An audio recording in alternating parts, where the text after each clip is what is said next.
இன்னைக்கு காலையில சர்ச்சுக்கு போயிட்டு வரும்போதே வீட்டுக்கு வேண்டிய பொருட்கள்லாம் வாங்கிட்டே வந்தாச்சு. செல்வா வந்ததுமே மீன் கட் பண்ண ஸ்டார்ட் பண்ணிட்டான். சரி நம்ம வேலையை பார்க்கலாம் அப்படின்னு ஒன் சைடு சாப்பாடு வச்சு அரிசி போட்டாச்சு.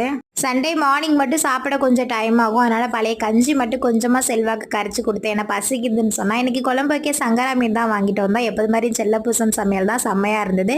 மீன் குழம்போட ரெசிபி நாளைக்கு வீடியோவா அப்டேட் பண்றேன். கடைக்கு போகும்போது பனங்கிழங்கு வித்துட்டு இருந்தாங்க. எனக்கு ரொம்ப பிடிக்கும். ஏன்னா எங்க ஊர்ல சும்மா கிடைக்கும். இங்க ஒரு கட்டி 25 ரூபா. மனசே இல்லைனாலும் ஆசைக்கு வாங்கிட்டு வந்தாச்சு. செல்வா குழம்பு வச்சுட்டு சம்திங் பார்த்துட்டு இருந்தா சன் டிவில. நான் அப்படியே மீன் பொரிக்க ஸ்டார்ட் பண்ணியாச்சு. பொரிக்கிறதுக்கு தனியா நெத்திலி மீன் தான் வாங்கிட்டு வந்திருந்தோம். மூவி பார்த்தது போதும் அப்படின்னு டோரா பூச்சி பார்த்துட்டே தான் மீன் பொரிச்சோம். டோரா வந்து அவங்க வீட்டை தேடி போயிட்டு இருந்தா. வீடு கூட டோராக்கு மறந்து போச்சு போல.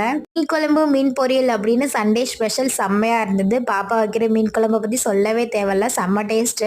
நம்ம ஃபேமிலியில் ரியோனா குட்டி ஃபர்ஸ்ட் பர்த்டே கொண்டாடுறாங்க. இனிய பிறந்தநாள் வாழ்த்துக்கள். செல்லம் எப்போ ஹெல்த்தியாக ஹாப்பியாக இருங்க. அப்புறம் என்ன சாப்பிட்டாச்சு, நல்லா